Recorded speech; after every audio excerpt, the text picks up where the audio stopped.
Elisa here with JustOrthopedic.com, and I'm sitting here across from Dr. Jesus Rey with Southwest Orthopedic and Sports Medicine, and we are on location at Pine Creek Medical Center located in Dallas on Harry Hines Boulevard, just north of UT Southwestern. And today, Dr.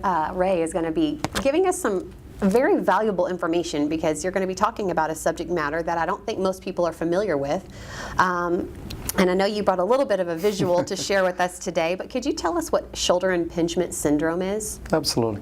So shoulder impingement is a very common condition that most patients would go through at one point in their lives, and it happens both in men and women, and it's one of the most common complaints that we have for patients that come in the office with shoulder pain. It's if you think I'll did a little bit of a drawing here because this is what I'll do in my office. I'm a visual person. I like to explain to my patients normally what the problem is. But if you think that the shoulder has what we call a ball portion, which is the rounded end to it, and then there's a socket. Well, on the very top of the ball, we have what we call tendons.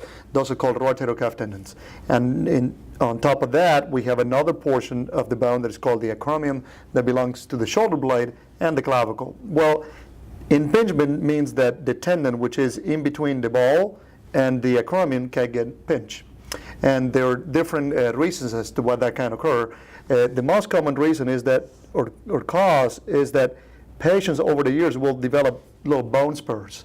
And those bone spurs, as you can see, when the patient raises the arm up, it will hit right over here, and then will sort of create an inflammation and can lead to a tear. So those problems, would be considered what we call extrinsic, meaning that it has nothing to do with the tendon itself, but it can be because of the bone spur that developed over the years. Now, another common cause would be muscle related. So if the shoulder is not moving properly, the distance between the top bone and the bottom bone will decrease, making that little bit of space narrow, and the patient, when it raises the arm up, will impinge, and that impingement, once again, it can lead to inflammation and tears in the very top tendon of the shoulder.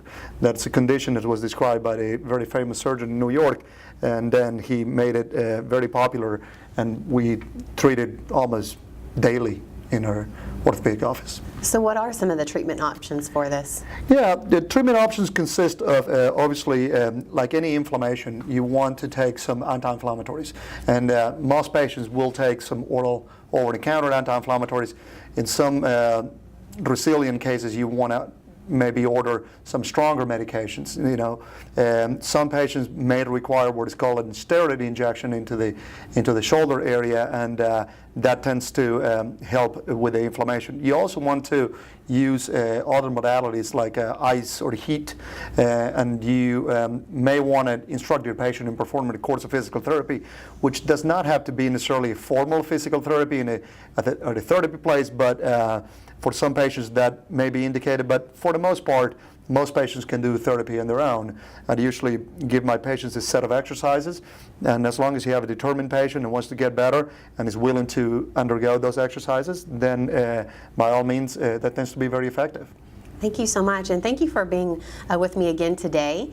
It's great to see you. Likewise. Dr. Jesus Rey with Southwest Orthopedic and Sports Medicine, and I'm with JustOrthopedic.com. Please follow us on Facebook, LinkedIn, and Twitter.